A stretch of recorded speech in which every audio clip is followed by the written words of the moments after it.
Good evening, everyone. Welcome to the August 2025 graduation. If everyone can please take their seats, we're getting our graduates ready to come out.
You should just see another way.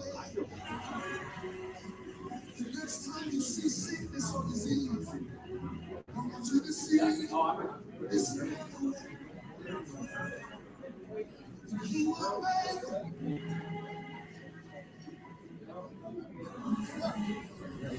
Speaking from experience, he will make you rise up.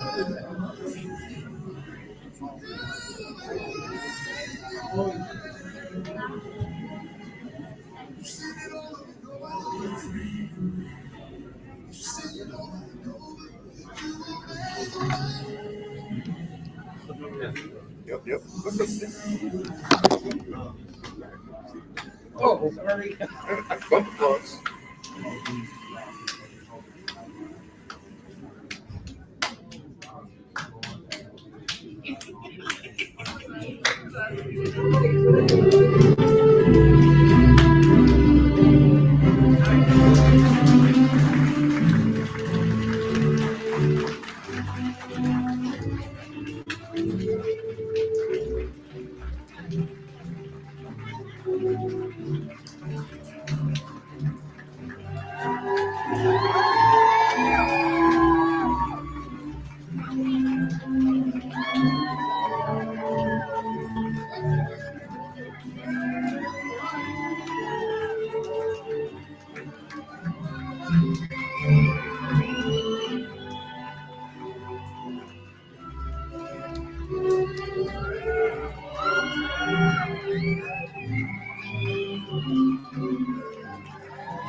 Good afternoon, everybody. May you please remain standing for Las Vegas Metropolitan Police Department's honor guard. Harry, come. Over, march. Wow.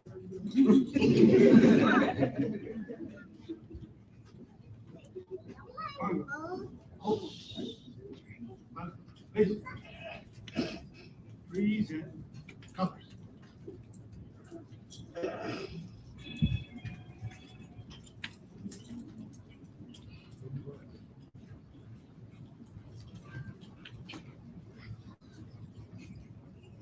May I please call up Gloria Arguinzoni to lead us in, was I close? To lead us in the Pledge of Allegiance. I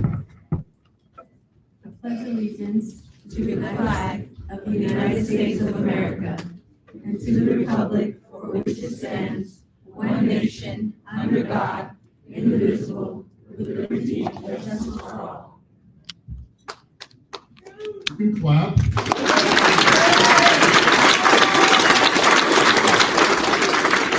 Next, it's my pleasure to welcome up Gracie Hampton to sing our national anthem. Wow, look at you.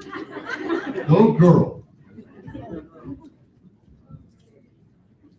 Oh, say, can you see by the dawn's early light what so proudly we held at the twilight's last gleam, whose broad stripes and bright stars through the perilous fight o'er the ramparts we'd watched were so gallantly streaming, and the rockets rattling as the bombs bursting in air gave proof through the night that our flag was still there. Oh, say does that star-spangled banner yet wave?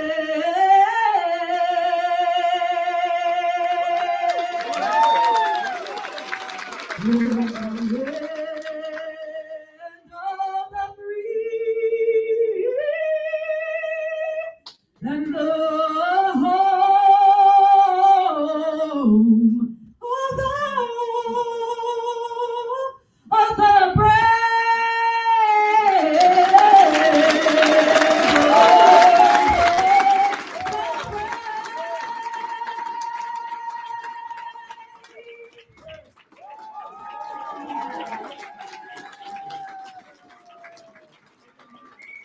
Please remain standing for our opening prayer by Pastor Steve Beeson. Over, march. After we say thank you to our honor guard. Thank you.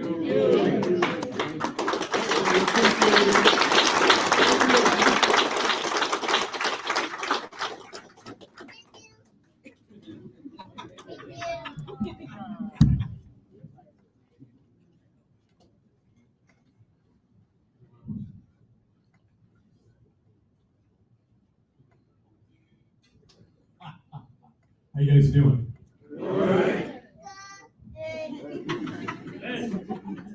It's a good day. Would y'all join me in prayer? And I always say this, you know how everybody just spaces out? They say, join me in prayer. You guys would agree with me in prayer. It makes this, there's a compounding effect when we all pray this.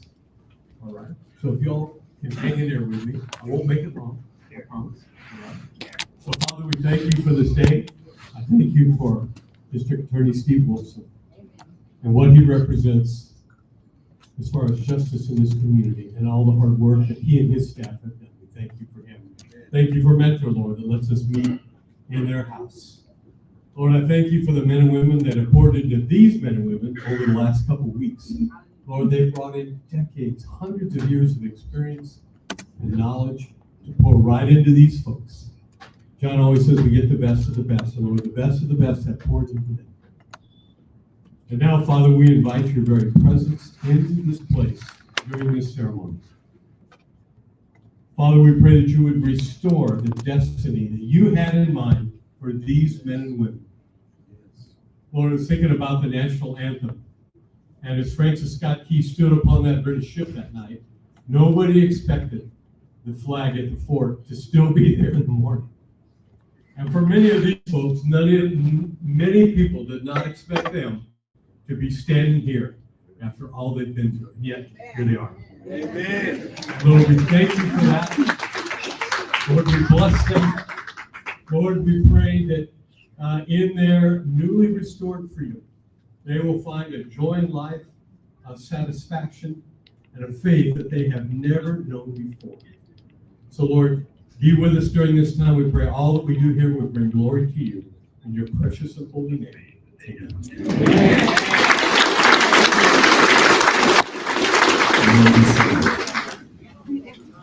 So I'm Steve Wolfson, the Clark County District Attorney. I have good news and I have bad news. The bad news is John Palmer isn't with us today. That's because he's back in Washington, D.C. doing the work for Hope for Prisoners as he does 24 hours a day, 7 days a week. So I'm the player to be named later. I'm the guy that when John can't make it, he reaches out to me to try and step into his shoes and do the wonderful job that John does. I've been affiliated in one way or another with Hope for Prisoners for more than 10 years. I've spoken at graduations. I've been on their board of directors. Sometimes I come to the graduations just because it makes me feel good. Because I love this program. I love this program. But it's not about me, it's about you today. You graduates, you folks that can make a difference in your life if you follow the program. So what do you say? Let's get started. You know, it's about you graduates, but it's about the family. Your families that are here, your spouses, your parents, your children, your aunts, your uncles, your friends, the people that are here to support you. Raise your hand if you're a family or a friend of one of the graduates. Look at that. Thank you for coming today. That's fantastic. The mission statement for Hope for Prisoners is pretty simple. Hope for Prisoners is committed to helping men, women, and young adults successfully re-enter the workforce, their families, and our communities. Notice I didn't just say re-enter the workforce. I am not in your shoes. I don't know how many of you feel, but you're being reunited or reintegrated with your families. I can't imagine what some of you have been through. Some of you have maybe been in custody for a few weeks or a few months or even many years. I don't think I've met any of you. I don't want to tell one little story before we move on. I went to one of the Tuesday night huddles a couple of years ago, and I was speaking to the group, and a man stood up and said, "I'm home after spending 29 years in prison." I can't imagine. I just can't imagine. But he said something to me I'll never forget. He said, "I don't have regrets. I don't have regrets because I'm moving forward. I'm moving forward." I'll never forget he said that. In fact, it touched me in such a way. A couple weeks later at one of the graduations, he introduced me to his fiance. And I even gave him a wedding gift. That's how much he touched me. So that's what this program can do for each and every one of you. So I wish you here today. Go ahead and clap.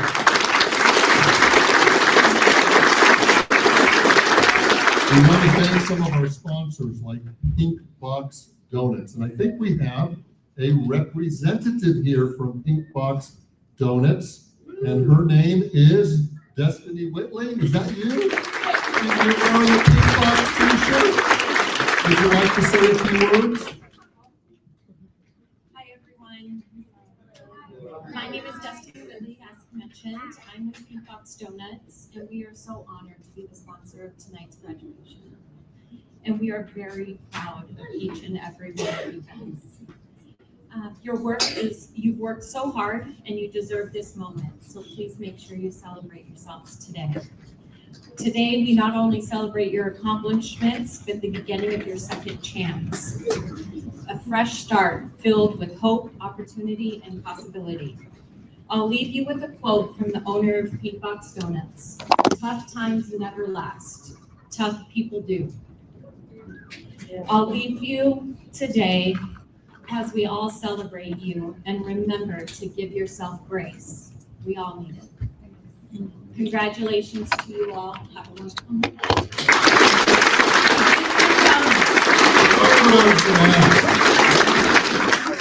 Okay, I would like to do some partner acknowledgements, and bear with me because I'm not as smooth as John. John's only been doing this once a month for 14 years. So let's talk about our law enforcement partnerships. Let's congratulate Nevada Department of Corrections, Nevada Department of Public Safety, Parole and Probation, Highway Patrol, City of Las Vegas Department of Public Safety, Las Vegas Metropolitan Police Department, and your friends at the Clark County District Attorney's Office. Some of our collaborating partners, America First Credit Union, Nevada State Bank, Workforce Connections, Nevada Department of Employment, Training, and Rehabilitation, Employ Nevada, College of Southern Nevada, Vegas Chamber, and the Latin Chamber. A round of applause for them.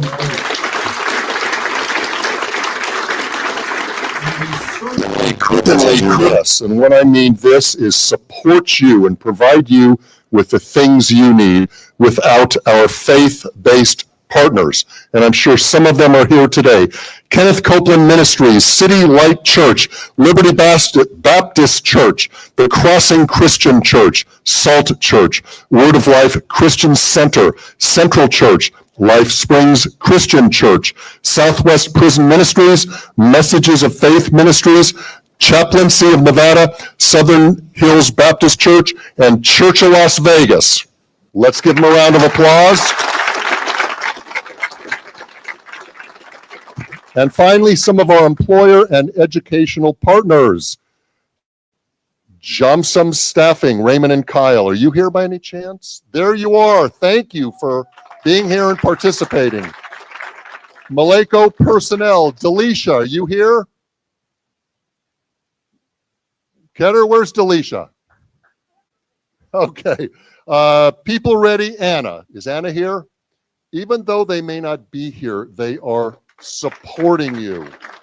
CM Homes, Chino, Dr. Fish Spa, King Jermaine Gines. VA, Anthony Davis. Educational Partners, Las Vegas Institute of Welding, Mike Simmons and Bree. Is that you? Thank you so much. It is my pleasure now to introduce a very special person.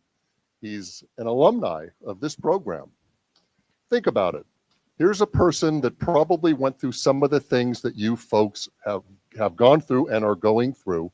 I believe he's a graduate of the program. That's why they refer to him as an alumni. He's making sure he's looking good, okay?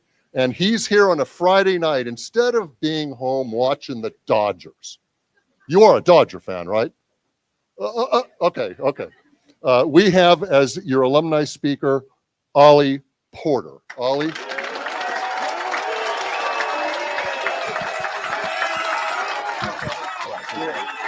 What's the deal?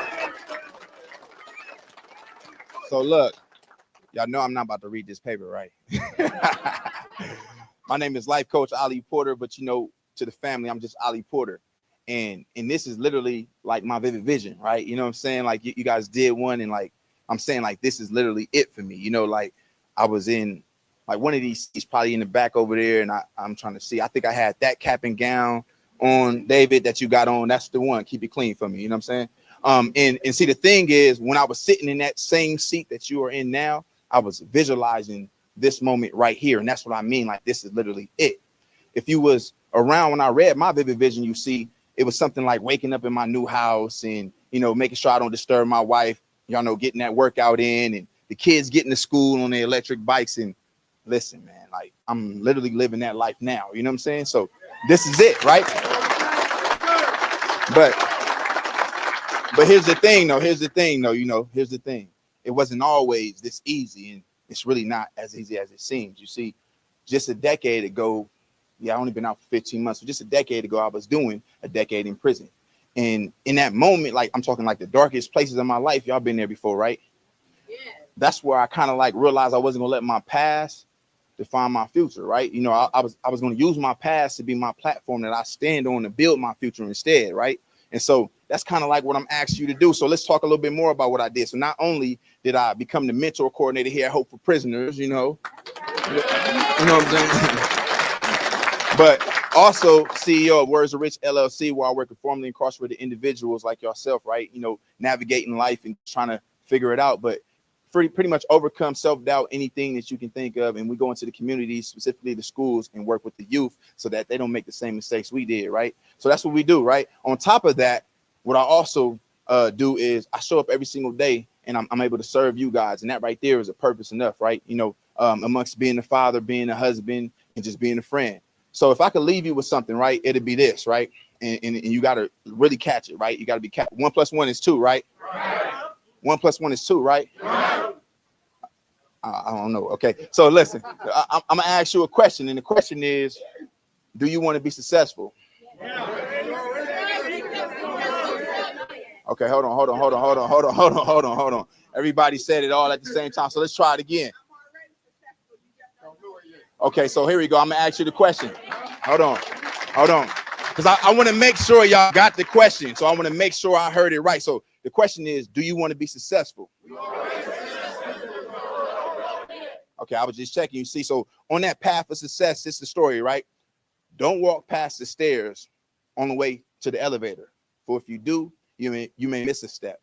You see, it was this guy, he walked into the building of opportunity, right? It said opportunity all over it. When he walked in, they greeted him. They said, man, you made it. And you know how it is. You finally get that opportunity. You want it bad, right? So he had a choice to take the stairs or the elevator. Well, you know, he took the elevator because, you know, all his life he'd been waiting for this opportunity. He got in, pushed the button, went straight up to the top of the floor, right? And when he got there, they greeted him. When he got off, bam, you here. Listen, all you got to do is tell me what you learned on your way up. In that moment, he realized in the elevator, he couldn't really learn nothing. In fact, he was just excited, you know, for finally getting that opportunity. So what they told him to do was turn around and go back down. So he like, oh, no problem. I'll just go back down to the elevator. Well, it was one way up. So now he got to take the stairs. And as he was walking back down, you see, everybody that was coming up was talking about everything that they saw on every floor on the way up because they was able to open the door and look in at the opportunities. You see, the only thing I'm saying is, don't walk past the stairs on your way to the elevator, because if you do, you may miss a step. I'm Life Coach Ali Porter, man. I see y'all. Great job. Great job.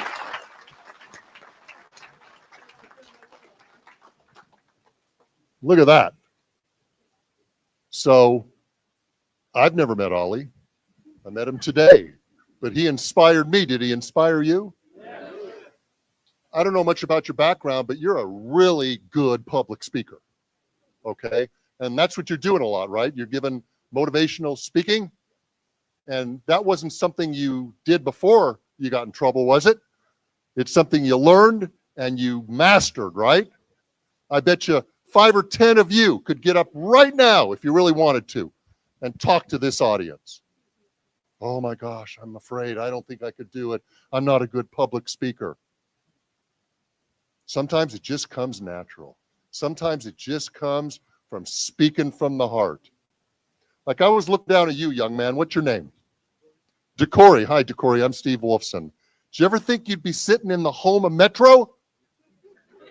On the other side, I mean, you know what I'm talking about. But I was watching you earlier, and I saw that you were kind of playing with a little bracelet, right? Okay. Me too. Look at that. You know what that says? That says that you and I have something in common. And I bet you we have a lot of things in common if you really dig deep down and look for it. That's what you got to do right now, is you got to dig deep down and search for what the most important thing in your life. Today, you got to do that. I've been told we have somebody here in the audience that I'm supposed to recognize, and we like to recognize people from elected officials' offices, because I want you to know you do have support from this community. I know that the governor has spoken to you. I know that the President of the United States spoke at a Hope for Prisoners graduation. Governors, senators, congresswomen. And today, let's welcome Samantha Burgess from the office of Victoria Seaman Councilwoman. And I bet you could stand up right now and say a few words, right, Samantha? Oh, come on. Play with me a little. Well, we really appreciate you coming. Your boss, Councilwoman Victoria Seaman, is a friend of mine. She's come to many of these graduations, and I know she wants these folks to succeed. All right, let's move on to a scary part of the program.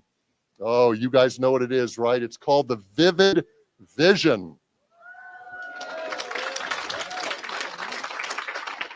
So I imagine there's some people here today for the first time. If this is your first time at a Hope for Prisoners graduation, raise your hand.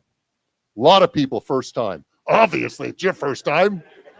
So let's talk about what a vivid vision is. There is a session of the Hope for Prisoners training called Vivid Vision.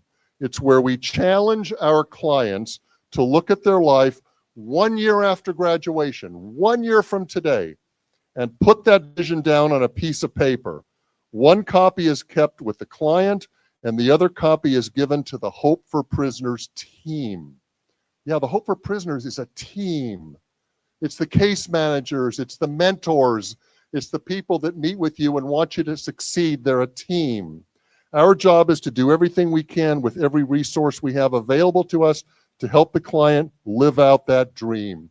So the Vivid Vision is looking into the future. Where are you 1 year from today? And we're going to call a couple of you up. Now, as a disclaimer, I had nothing to do with which one of you is chosen. The first Vivid Vision is going to be given, and I'm sure he's going to do a great job, by Tyree Kelly. Tyree?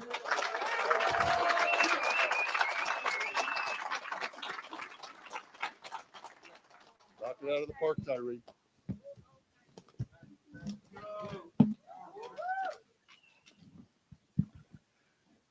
My name is Tyree Kelly, and today is October 22nd, 2026, and this is my vivid vision. 1 year and 5 months ago, I was lost and bound in addiction, hating myself and the life I was living. But I wanted to change. I wanted a better future, so I went to treatment and got help. Now I'm living the life of my dreams. I wake up at 5 a.m. in my 3-bedroom apartment in a nice part of town. I almost have enough of the down payment saved for the house I picked out months ago. I go to the kitchen and I brew coffee. I pour a cup and go to the kitchen table and open my Bible and daily devotions I read every morning. I pray to God and give thanks for being clean and sober for 17 months and for all he has done in my life. My kids get up and I come to say good morning. They give me a hug. I tell them that I love them and they squeeze me harder when I tell them. I'm so thankful that they can trust me today to provide and be present in their life. I thank God that they had it in their hearts to forgive me for being absent all those years I was gone. They get ready for school and I get ready to go to work. Before we walk out the door, we pray together for protection and guidance throughout the day. I see the Dodge Charger that I had on my vision board 12 months ago. I sometimes can't believe I have the exact car I looked at every morning and every night before bed. I'm so grateful. I drop my kids at school and head to work. I park and walk up to the new A stadium I'm building with the IBEW Electrical Union. I'm always first to show up in the morning. I love being a journeyman electrician. I love to see things start from nothing. Then in months and years later, you see this amazing building. I get to say that I helped to make that happen. Everyone at work is a friend of mine. Work doesn't even feel like work. I can't even believe they pay me this much to do it. After work, I pick up my kids from school. I take them home and feed them. I make sure they're good, and then I get and tell them to get started on homework. I let them know I'm going to the gym. I tell them my phone is on. I'll be back in 2 hours. I ask them what they want for dinner. They say Cane's. So I grab it on the way home. I get a good workout in, then grab dinner, and I have a basket by the table that all our cell phones go in so we can have dinner as a family. I ask them about their day, what were their highs, and if there were any lows. I tell them about my day. We talk so I can know what's going on with them. We pick out a movie and watch it together. Now I tell my kids to get ready for bed. I tuck each of my kids in bed and make sure they say their prayers. I tell them I'm so proud of you. They tell me, Dad, I'm proud of you too. My throat tightens and my eyes water. Before I go to sleep, I give thanks to God for a wonderful new life. My name is Tyree Kelly, and today is October 22nd, 2025, and this is my vivid vision. See you next year. Wow. Powerful. So I picked up on something you said. You said, I think you've been sober for 17 months in your vivid vision. That means that you've been sober for 5 months today, right? Wow. So tell this audience, because I guarantee you there's some people that are in this room right now that aren't sober and wish they were. Tell them what's the best part about being sober. The best part about being sober is you learn to find who you really are, because we're hiding and running from everything, all our responsibilities. We're hiding from shame. We're hiding from guilt. And being sober, I love myself today. I have self-love, and I take care of myself because I love myself. And life is just so much better, man. Life is so much better.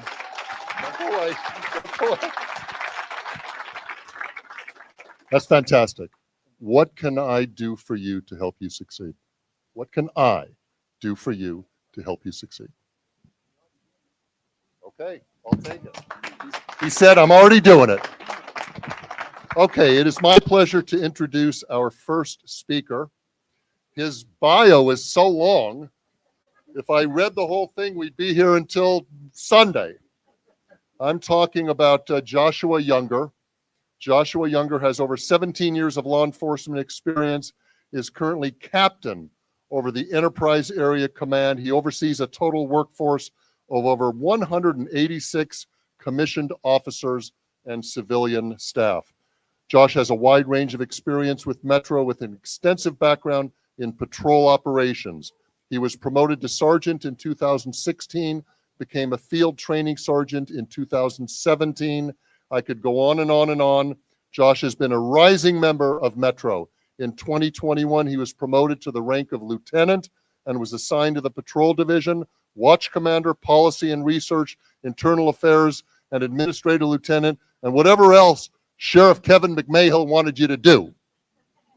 Josh has achieved many of his personal and professional goals while serving his community as a member of Metro, which he joined in 2008. He's originally from Texas, where he enlisted into the United States Air Force before earning his bachelor's degree in business administration from Sam Houston State University. It is my pleasure to welcome, it's Captain Joshua Younger.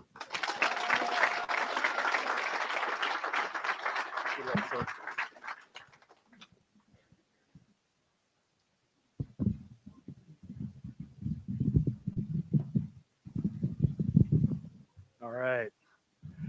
Good evening, everyone. First off, thank you for allowing me to spend a few minutes with you. I'm deeply honored. My name is Josh Younger. I've spent almost 2 decades in law enforcement. During that time, I've seen how incredibly difficult it possibly could be to be incarcerated. And probably, I can only imagine how difficult it would be to step back into your lives again.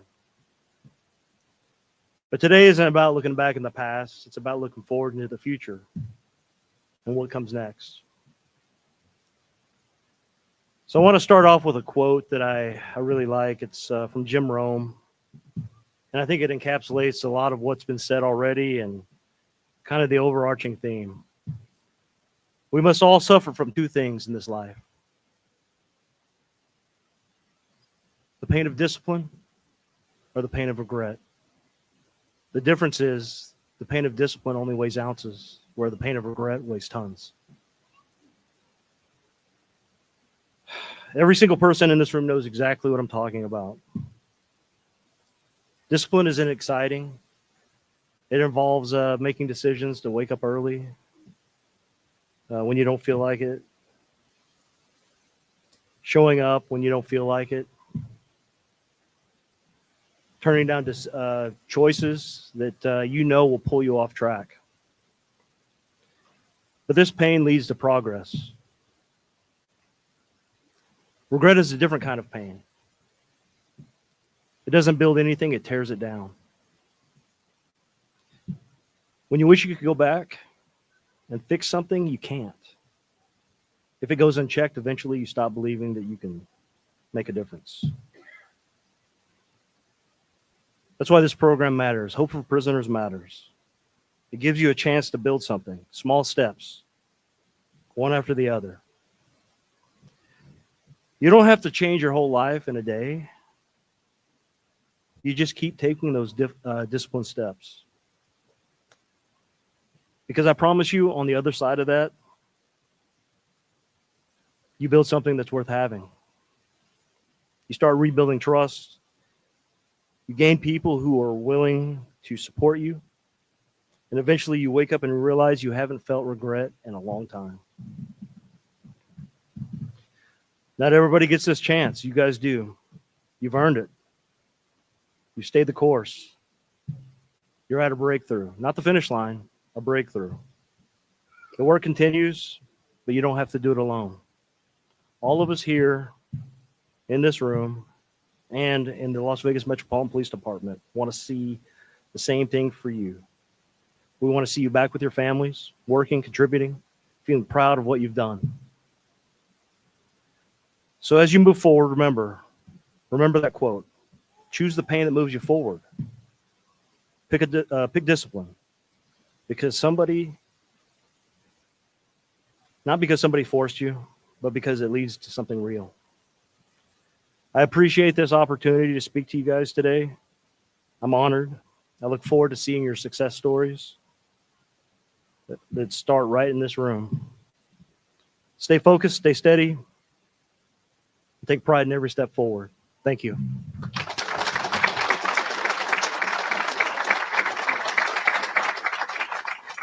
Okay, we have time for another vivid vision. I'll tell you, after Tyree spoke, where are you, Tyree, in the audience right here? After you spoke, you're hard to top. But let's see if Michael de Blasio can do it. Michael?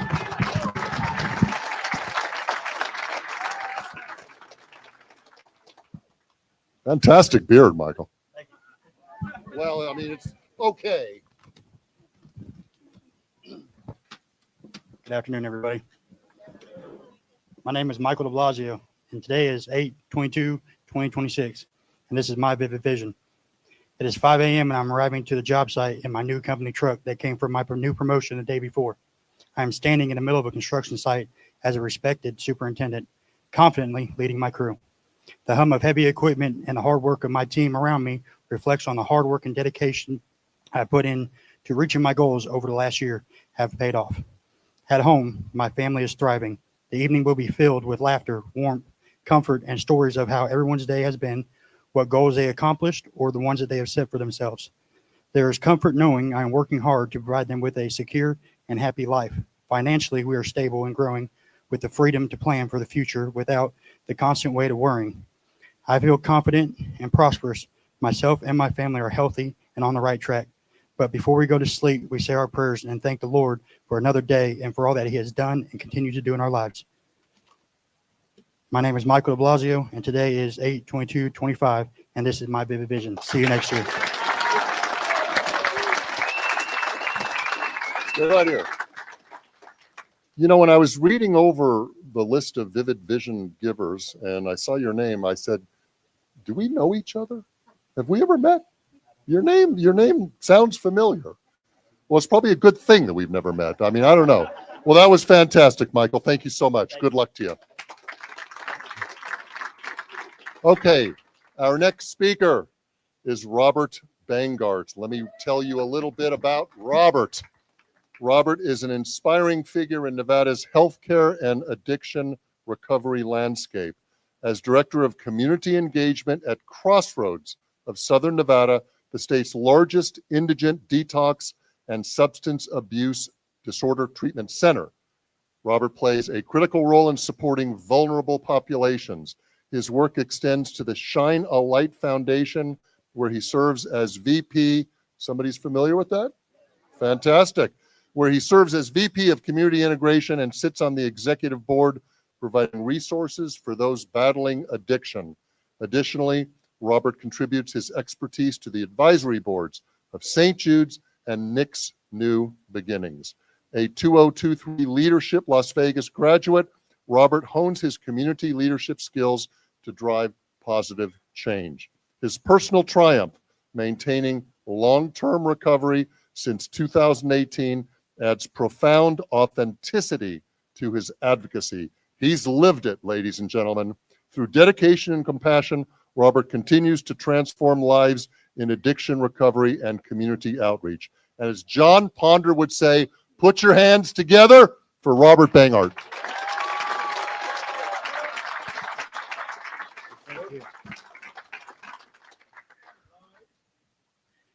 I was sitting there thinking, and I always do this, right? If you had told me a little over 7 years ago that I'd be rushing on my way to Metro to meet up to celebrate you guys and be introduced by a district attorney and share this space with our captain here and many others, and it might have meant something different, you know, and but that's what hope does, right? For all of us, if we take a certain set of actions. And I was thinking about hope earlier, and I always do this too. Like, I looked up the word, right? I have an idea what hope is. I felt hope, you know what I mean? It's the best thing I've ever felt. But what's the real definition? It's the feeling of wanting something to happen and believing it is possible, often accompanied by a sense of optimism and anticipation. And I hope you feel that today. I hope you feel that deep down, because it is all possible. And everyone that's spoken has shared about their experience in a way that it's possible for everybody as long as you're willing to do the work. But it won't be easy, right? It hasn't been easy this far, right? There's this video that I watched that lives rent-free in my head, and it talks about gratitude, right? It talks about how I have to be grateful for everything that happened to me, the good, bad, and the indifferent, right? It got me to where I am today. And that's where I live in acceptance, right? That everything that we've experienced got us here today. It was all God's plan, right? It was all that thing that was pushing us towards our true purpose. And I hope that you seize that. I hope that you take what you've learned within this program and continue to do it, because there's a community of people that want to help you, right? The bravest thing I've ever done in my entire journey is ask for help continuously, over and over and over again. I don't do anything alone. I don't want to do anything alone. I only know what I know, right? If I want to learn something different, I got to get uncomfortable. And I got to reach out to people that do know, and I got to be willing to do what they do. I can't have it for free, right? That's not the way the world works. But it's a amazing experience to see you guys here. I love watching you guys walk in. I love when, you know, your girlfriends and your wives and your family are yelling at you, trying to get your attention. I love that energy. It's beautiful, right? I didn't feel that most of my life. You know what I mean? And I was incarcerated for many years, 9 years of my life incarcerated in different segments, and homeless and all these things. And you know, today I get to live the life that I get to live. And I see it in all of your eyes. It's all a possibility for you if you're willing to do the work. So thank you for having me. My number's available, and I hope that you guys stay the course. Thank you so much. Let me shake your hand. Thank you so much. Appreciate you very much. Wow, isn't that fantastic? So we've got room for another Vivid Vision, and I've got a name here, but I've got a question. I don't know how many of you are, 40 or 50 of you. It looks like a lot of you. And you all have your Vivid Vision in your pocket right now, right? You've got that piece of paper in your pocket. And you took some time to write it out, put some thought into it, I bet, right? Well, I'm getting ready to call a name. I'm not going to tell you who it is. but I'm going to ask for somebody who's a volunteer. In other words, you're first, sir. Come on up.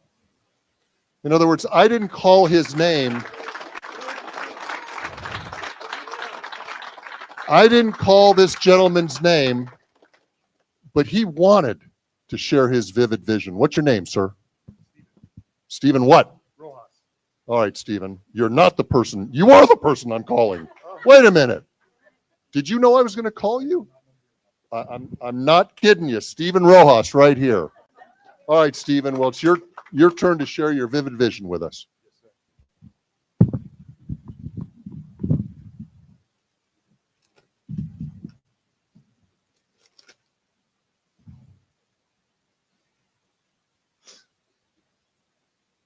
My name is Stephen Rojas, and today is August 22nd, 2026, and this is my vivid vision. It's a Sunday morning. I wake up. I give God his thanks. I sneak into the kitchen for that morning cup of coffee without waking up the family and head to the front porch. This is going to be my 10 or 15 minutes to just be able to sit back, relax, and reflect and talk to my higher power. Good morning, Lord. Thank you for another beautiful day, a healthy and loving family, and this new career driving heavy equipment. It's like playing Tonka trucks as a little boy, but it's real trucks in real life, so it's even cooler. The bills are paid and the roof ain't leaking. For all of that, thank you, Lord. As I chill and meditate in my prayer, my mind drifts back and I realize that I've been living my vivid vision. God had already touched my heart, but I didn't know it or have the tools, skills, techniques, or confidence to build upon the foundation that I set with the help of Samaritan House and the program of AA. I was Bob the Builder, trying to build a life with just a hammer and no other tools. Build and move in silence was a huge topic for me. I used drugs since a young age, lost all rights to my oldest son, and followed that up with 8 prison terms and multiple violations. Then December 4th, 2019, parole and probation. That's when my life was touched by my higher power. I stayed sober. I got a job. I did all this while trying to build on a tightrope with only a hammer. I was trying to repair family ties during this time as well. I will go to Iowa once a year to visit my mom. 1 year, she said, Anthony will be here.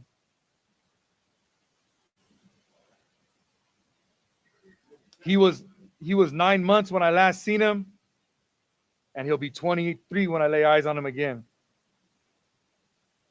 It was amazing meeting my full-grown man son for the first time.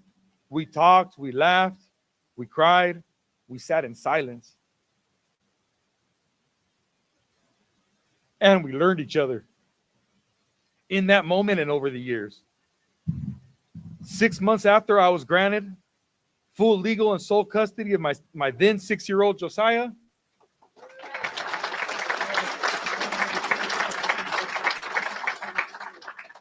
we flew to Iowa again. My boys were able to meet. Almost every conversation I had with Anthony and I would include an apology for choosing addiction over him, over everything and everyone else in my life. This particular conversation, he told me, I don't need to apologize. I need to keep doing what I'm doing.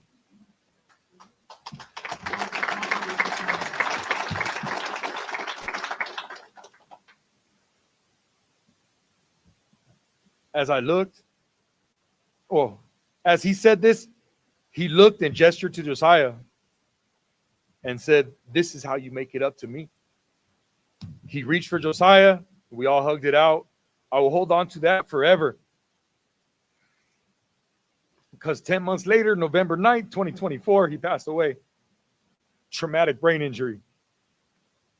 It was caused by a drunk driver who drove off the road and into a tree. The driver walked away, my son didn't. Hope for Prisoners taught me to learn about myself, the correct tools to apply at the right time in my life. I didn't need to be Bob the Builder anymore. With my one hammer, trying to build a house on a tightrope of life. Hope for Prisoners filled my toolbox, and I'm beyond thankful for that. And they showed me how to get off the rope and utilize the foundation I had already laid out for myself, and all the new opportunities as well. Thank you, Hope for Prisoners, for the confidence, courage to dissect my emotions, strengthen my family core, and to seek out and find this new career. Thank you, Hope for Prisoners, for the people you put along my path. John, DP, Greg, Ali, Gloria, Dr. Willis, Tiffany, Kim, and my sponsor, Marvin, and to everyone in this room. Keep these people close to my life, Jesus. My name is Stephen Rojas. Today is August 22nd, 2025. And this is my vivid vision. I'll see you next year.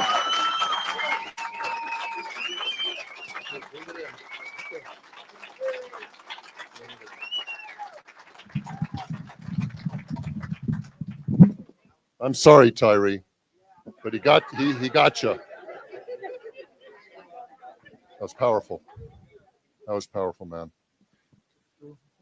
Is there anything I can do to help you succeed? Why isn't the drunk driver arrested? Okay. You reach out to me Monday, I'll look into it. I promise you that. Okay.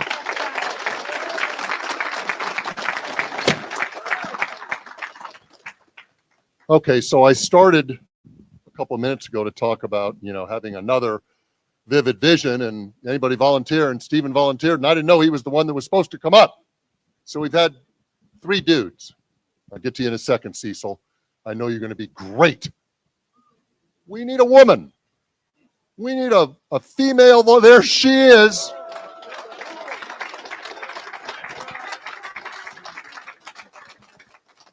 And you didn't know I was going to call on you, did you? No, you needed a woman. Here you are. What's your name? Cassandra.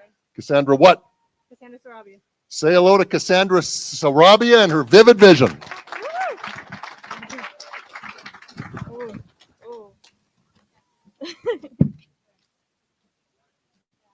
Well, good afternoon, everybody.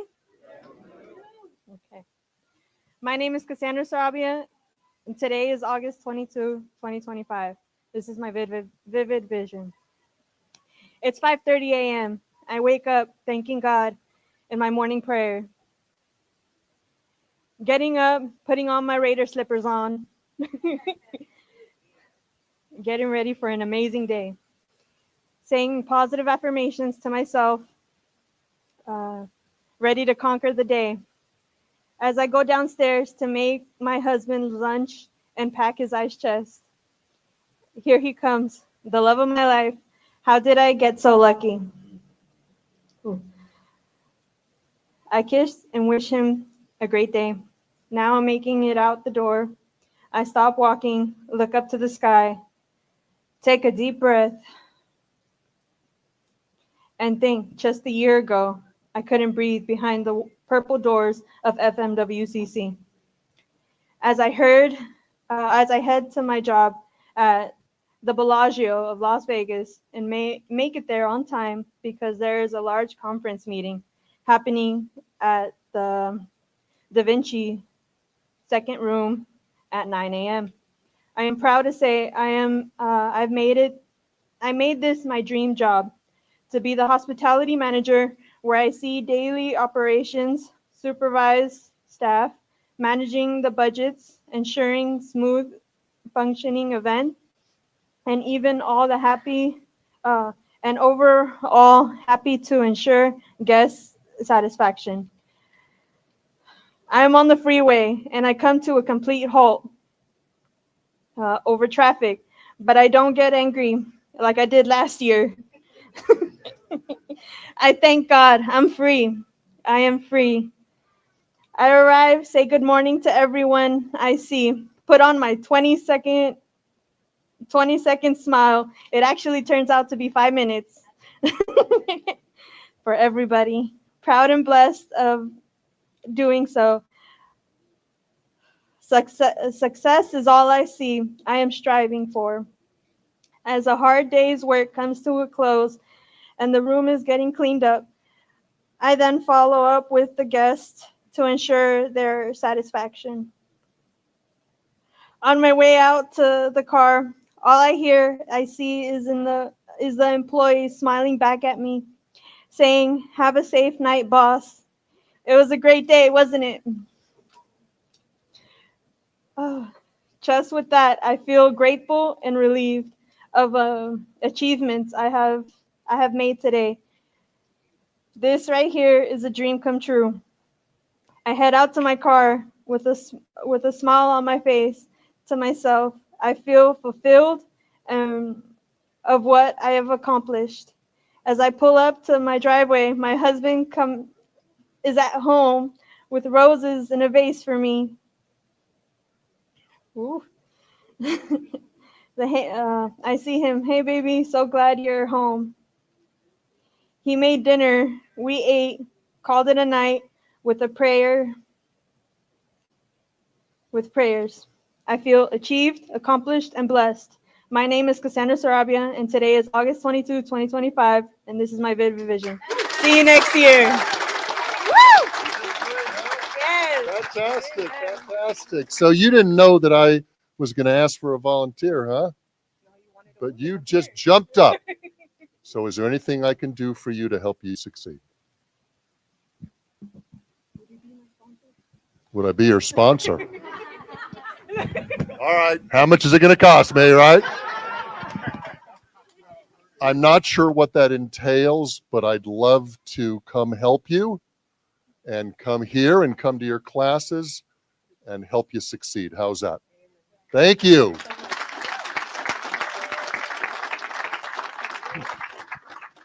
So before we get to our last speaker, because we're running ahead of schedule, you know, John always has these special things he does, and it takes up time, and we're usually finishing about 6. So we're ahead of schedule.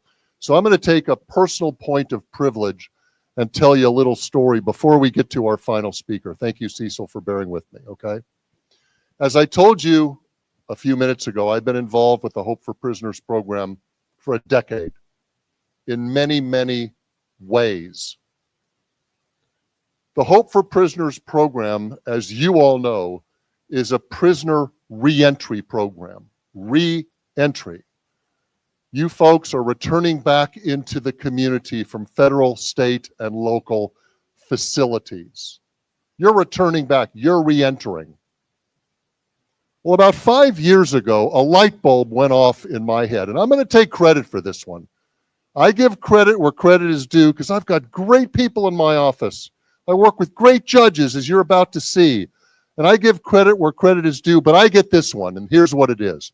About 5 years ago, I said, why are we waiting to provide these services, what I consider to be the best services in the country, what you folks get? Why are we waiting until they're getting out of a facility? Why don't, in certain situations, we do a pre-entry program? In other words, that young man or woman who's 23 or 25 years old, who screwed up, got a drug problem, an alcohol problem, and he committed a couple of robberies, or whatever it is. And this young person is on the cusp of maybe going to prison. And my office, and I got great prosecutors that care about people in my office, have to make that tough decision. Do we ask for a prison sentence, or do we give them a chance at probation? I thought, why don't we offer the Hope for Prisoners services to that kind of individual who needs the services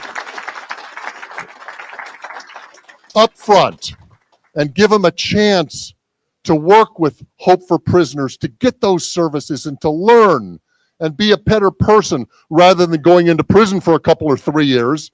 Do they come out any better? So I created a program called Hope for Second Chances. It offers certain individuals a chance at probation with, as a condition of probation, complete the Hope for Prisoners program. I reached out to John Ponder. And he said, wow, you're brilliant. I said, I know. he said, let's give it a try. And we've been doing it for about 5 years. And it's my understanding of the 54 graduates, one of those Hope for Second graduates is sitting right here. And his name is Robert Berry.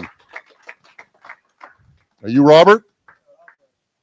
Did I describe you correctly? Well, let's give a hand. You too? Are you a Hope for Second Chances? Second time. Okay. Well, don't interrupt me again. Okay. I'm talking to this guy. Well, I'm glad that the Hope for Prisoners program gives you a chance, and I wish you all the best. Okay. Okay. Our last speaker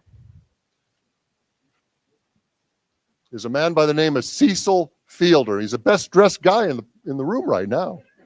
Cecil Fielder has more than 30 years of experience in the transportation industry and workforce development. He served as Director of Safety, Training, and Security for Keolis, Las Vegas operations, where he was directly responsible for overseeing all transit operations in Las Vegas. Before that, he served as the Safety, Training, and Security Manager for Veolia Transportation in downtown Los Angeles. You from Los Angeles? So you're a Dodger fan, right? What are you going to be doing at 7 o'clock tonight? Watching the Dodgers. Oh, I knew I liked you, Cecil. Cecil's career began in Beverly Hills, California with the family-owned business, Monique's Limousine Service, where he developed his foundation in transportation operations and customer service. In 2023, Cecil joined Workforce Connections, Southern Nevada, as Strategic Initiatives Manager. He formerly served as Vice Chair of the Workforce Connections Board and as a member of the Governor's Workforce Development Board for the state of Nevada. And he's here today, Cecil Fielder. Knock it out of the park, Cecil. How you guys doing? I'm gonna have to talk to John, having me go last. No, Steve was the best for last. I'll be honest, I don't even know what I want to talk to you about. I have so many things to share. But one thing is for sure, John and I agreed that he that is short will be invited back. So I won't be long. That was the agreement. Can you guys hear me okay? All right. I'm gonna do my best. Let's go to work. 2001. Thank you, sir. 2001, February, day before Valentine's Day. 9 o'clock, my phone rings, female caller on the other end. I'm staying in 36th Place in Gramercy, South Central. I'm out of bounds, not my neighborhood. I was on the pass. OGs pulled up on me one day, said, "You a single dad, you keep the traffic down, you on the pass." My phone rang, answer the phone. She says, female caller says, "What are you doing?" I said, "I just fed, bathed, and put my baby girl down to sleep." My daughter was 6 at the time. She says, "I've been meaning to talk to you."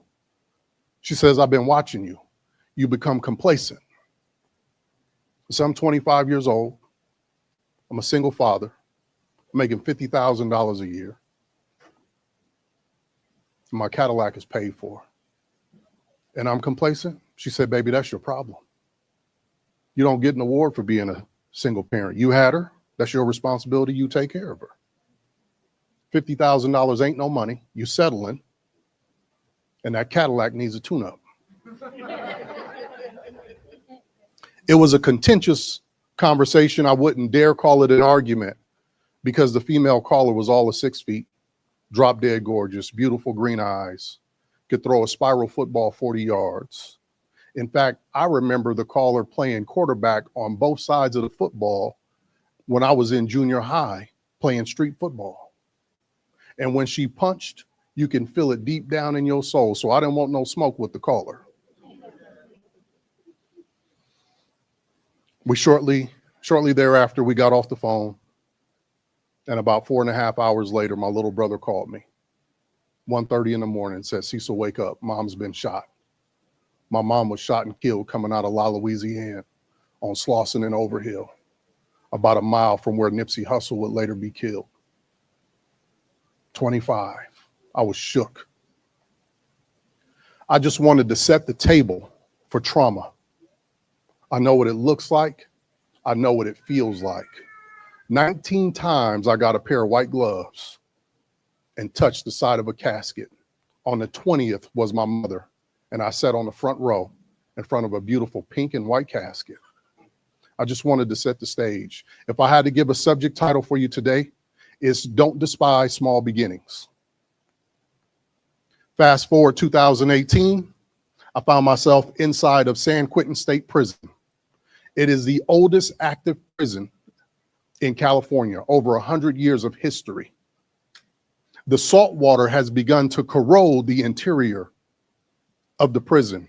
And when I stepped inside, I can smell the stench of history that rests inside that facility. And as the guard racked the gate behind me, a man all of 6'2", 315 pounds walked up, got right in my face. Said, 20 years ago, we all thought it would be you in here. And here you are visiting your pops. And as the tears began to fall down his face, he said, I'm so proud of you. I was my father. 6 months before my mom was shot and killed in an unrelated crime, my father committed the same crime, shot both of his neighbors, tried to fight his case, and was sentenced to 50 years in California State Prison. Fast forward 2 weeks ago, I'm walking the streets of New York, traveling there on business. The man who raised me, I call him father as well, met me there. He had never been to New York. He said, son, I'm gonna fly into New York. Send me your itinerary. I'll meet you there. Can I stay with you? I said, absolutely. My dad flew into New York, was at the carousel when I landed. I was there on business. I said, bring a suit coat. I'm gonna drag you to a couple of these dinners that I go to. One night we were at a fancy Italian restaurant right across from Central Park, upscale New York. My dad leaned over, he said, we the only black people in here. I said, are we? I said, I didn't notice. I'm at these tables all the time. After dinner, he pulled me to the side. He said, son, listening to you speak, I knew you've been in a position of leadership for years, but listening to you speak, how they listen to you, the way you move, I'm so proud of you. I've had 2 men in my life tell me that they're proud of me. All my men, please stand up. Ladies, this is no shade on you guys. You guys are our queens. No, don't take no shade. I have a philosophy. I believe that man is God's crowning creation. But I believe that he built woman. And it's a difference between being made and being built. Because when he built woman, he put all the answers inside of her. That's why, man, we wrestle with things. But you go to your wife or your girlfriend, ask her a question, she'll solve it in 30 seconds. And you'll say, baby, I've been wrestling with that for 3 years. Well, had you asked me 3 years ago, I would have told you the same thing I just told you. But we put so much focus and emphasis, as we should. My mom was my superhero. She was my mentor. Guys talk about they a hustler. You ain't met my mom. But one thing that we've been missing is recognizing our men. And I don't know how long it's been since somebody has told you, but I'm standing in the gap. Whether if your father is gone, if you don't know him, if you haven't seen him in a while, I'm standing in the gap telling you that I love you and that I'm proud of you.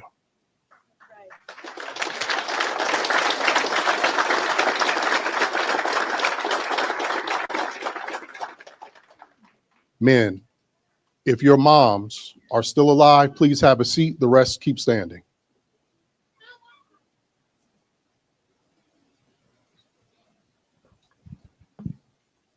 A dear friend of mine recently lost his mom. And one more time, in case if you didn't hear me, for the men, if your mothers are still alive, have a seat. The rest keep standing. Yeah,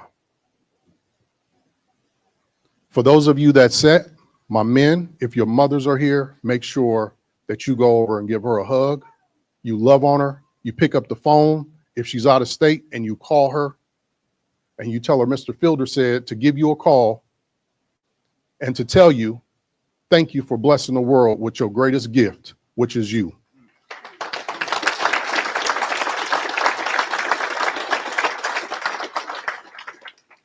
Now, for my message. For so long, you guys, I know we feel like orphans. Sometimes we feel like we don't belong, we don't have a place. And I'm telling you that are standing, it's okay. Make sure that you forgive, that you love. And if you have children, they don't care what you say.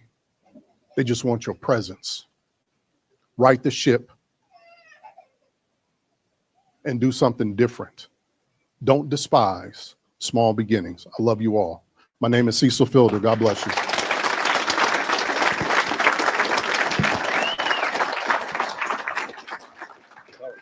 Thank you, sir. Appreciate you. Love it. Yes, sir. Wow. You were good, Tyree. Got better.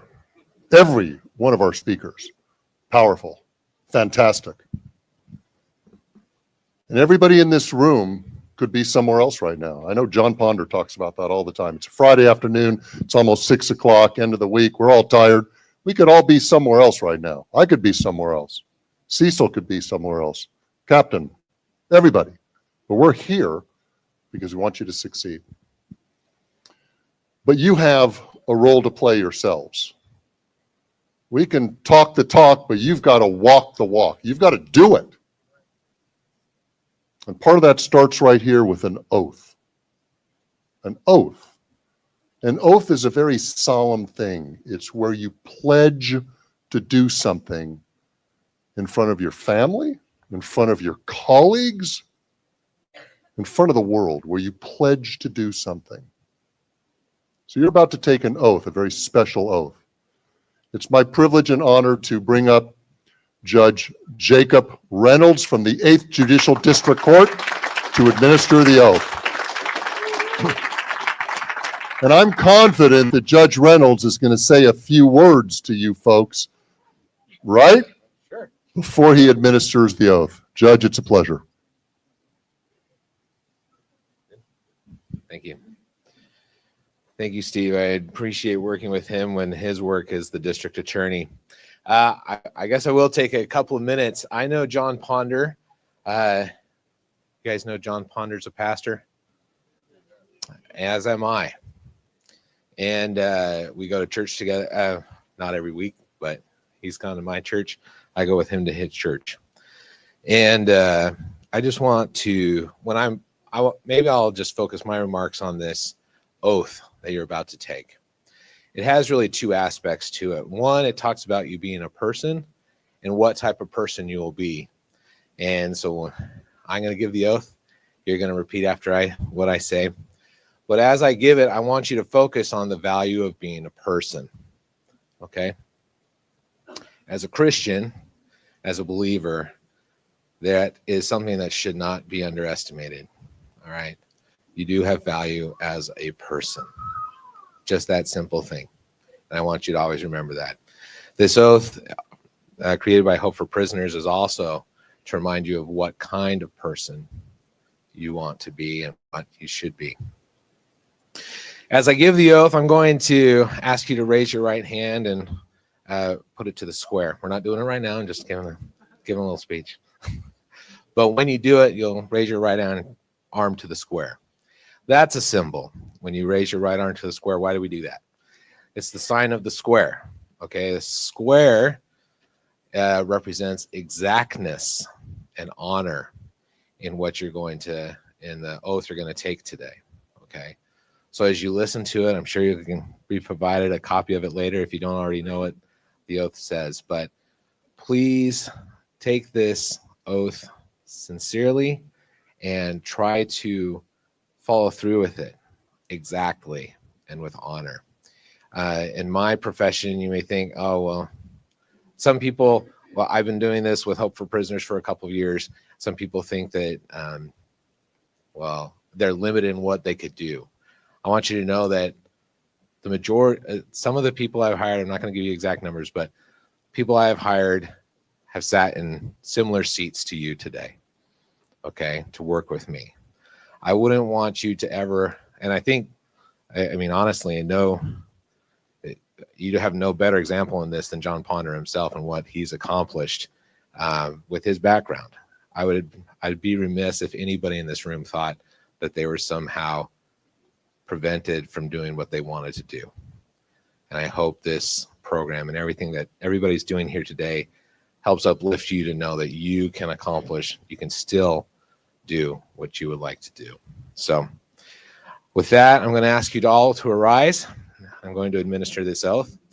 Remember, I'm going to ask you to raise your arm to the square, if you would.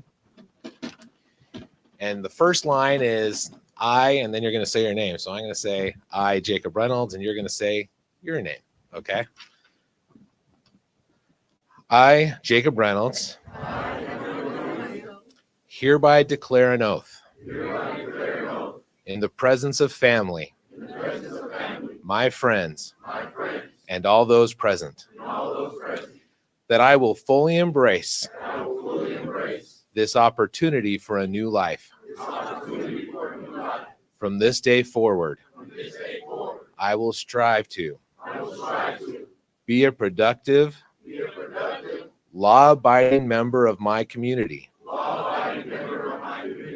be a person of honor and integrity, be a person who sets positive examples for those around me. I will strive for all of these things as I am a person of value, a person who takes responsibility, a person with self-respect who respects others. I will look toward the future, having learned from my past, my determined purpose from this point forward is to make the rest of my life the best of my life. So help me God. Good job. Stay right here.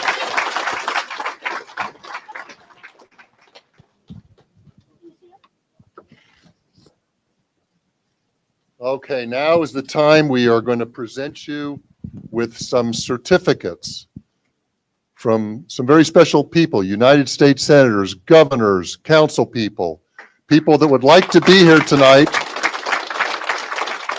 They may not necessarily be here personally, but they want to show their support and they show they care for you. Are we ready, Gloria? Okay, as I call you up one at a time, are they going to walk by here? Here we go. Thanks, Ollie. Thank you. Appreciate it. I got the names. Okay, one at a time. Oh, sure. Why don't you sit down? I'm the old guy that wants to sit down. Go ahead. Go down here. Go down. Okay. I got the names right here. Okay. We're good, Ollie. We're good. Okay, first up, come up, please, and receive your certificates. Omar Batista, here he is.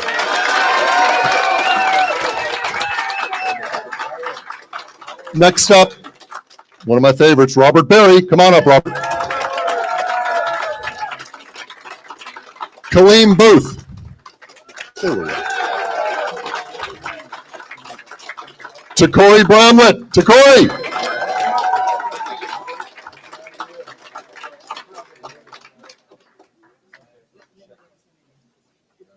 Next up, Anthony Burrell. Anthony. Thank you, sir. Good luck. Next up, Fred Tawan Campbell. Good luck, Fred. Next up, Christina Salea. How'd I do? Next up, Dolores Chavez.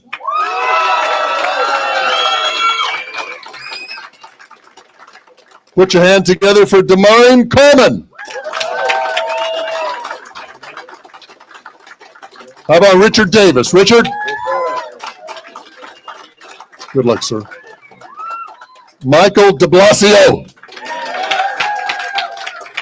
Good luck, Michael. Armando Dietrin. I can't hear you, but let's hear it for Paul Dukes. Whose beard has more gray, mine or yours, Paul? I think I got you beat. Good luck. Next up, Blasilda DeRosso. How'd I do? Okay, good luck to you. Next up, Jeffrey Eck. Hello, Jeffrey. Good luck, sir. Next up, Arthur Elbert.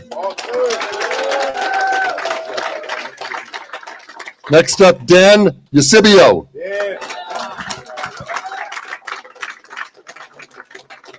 Let's hear it for Jerry Flores. Good luck, sir. Next up, Jacob Fountain. Good luck, Jacob. Next up, Daryl Gordon. Good luck, Daryl. Next up, David Gray. Good luck, David. Next up, Santana Harrison. Look at that. With a name like Santana, you're going places, girl. You got to be going places. Next up, Dallas Hedge. Dallas. Good luck, Dallas. Next up, Joshua Higgins.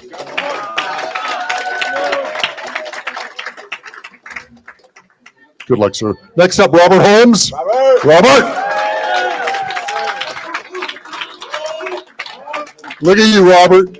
Look at you. You got the great smile. Turn around, smile at the crowd, man. Look at that. So I have a little yellow sticky on my desk, and that yellow sticky says, a smile brings many smiles in return. A smile works, right, huh? Doesn't a smile work? Smile. Okay, next up, let's see, I screw up the order. Mikhail Howard. Mikhail? Good luck, Mikhail. Next up, Demarcus Hypolite. Woo! You're a pretty popular guy. Next up, Lamar Jones. Good luck to you, sir. Next up, Tyree Kelly. There he is. You got a great smile, Tyree. Next up, Logan Larkin. Good luck, sir. Next up, Adonis Levy. Adonis. Adonis, what a great name. You're welcome. Next up, I hope I don't, Isaias Lopez. Hello, Isaias. Good luck to you, sir. Yeah, I'll shake your hand, sure. Next up, Robert McGee. Woo-hoo! You happy to be here? Yes, sir. Now turn around. You got a great smile, too. Look at this guy. Use that smile, Robert. Next up, Thomas McGee.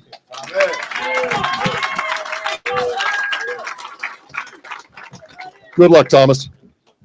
Next up, Alfredo Moraz. Good luck, sir. Next up, Denise Midget. How'd you get a name like Midget? You know Midget? Good luck, Denise. Next up, Isaac Montana. Good luck, sir. Next up, Derek Morales.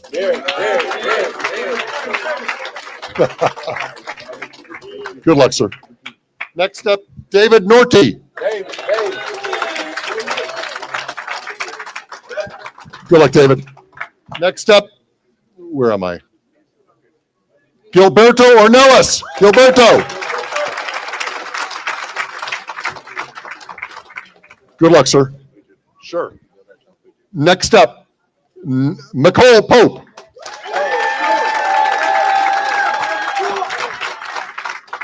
Another guy with a great smile. Sorry, turn around. Show that smile. Look at that. Use it. Use it. Next up, Brittany Robinson. Woo-hoo! I can't resist. Turn around, Brittany. Look at that smile. Next up, Stephen Rojas. Stephen.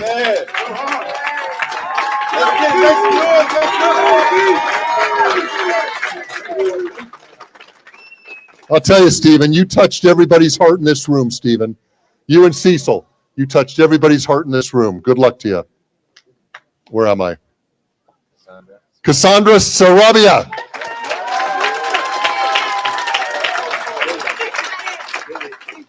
Okay, reach out to me, right?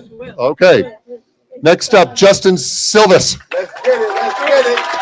Woo! Good luck, Justin. Next up, Michael Thomas.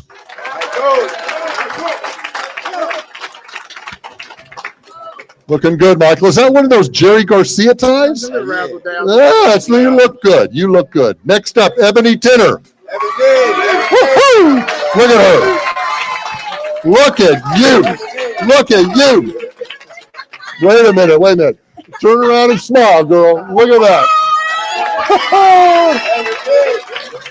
Next up, Jackie Tippins.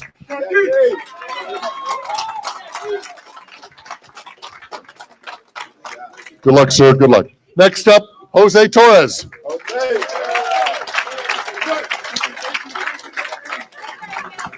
Good luck, sir. Next up, Jamal West. Make us proud, Jamal. Make us proud. Next up, Demetrius White.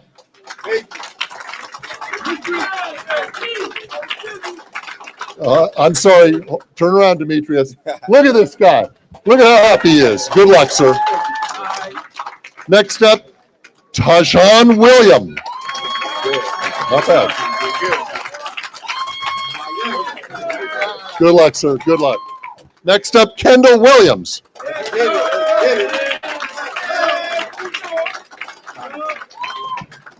Good luck, sir. Good luck. This is the last one.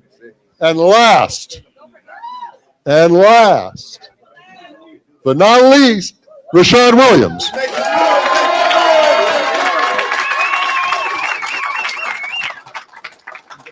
Good luck, sir. Good luck.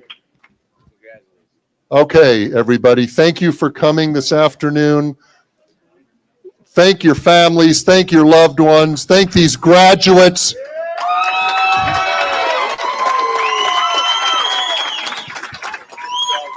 I want you all graduates to look at each other right now, because you've formed friends these last few weeks. I guarantee you that you're going to have, did you say you loved her? Fantastic. That you're going to have for the rest of your life. I wish you the best. Good luck, everybody.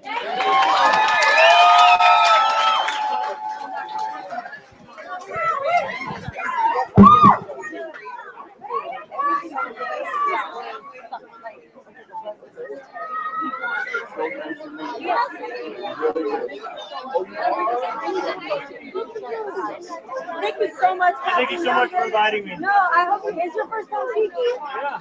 Oh, okay. This is Dr. Willis. She is our director of programs. Oh, we hope you enjoy it and come back and inspire.